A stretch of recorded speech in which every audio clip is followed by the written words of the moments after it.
con Samantha, una delle 30 finaliste. Samantha, è il primo anno che partecipi? No, io veramente dal 2003.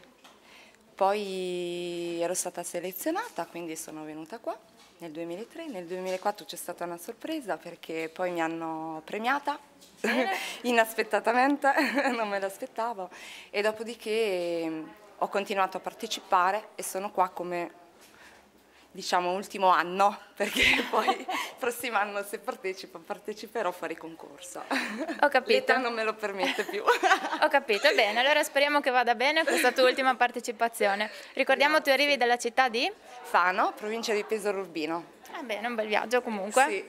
Bene. No, fatto ben volentieri perché è sempre bello comunque.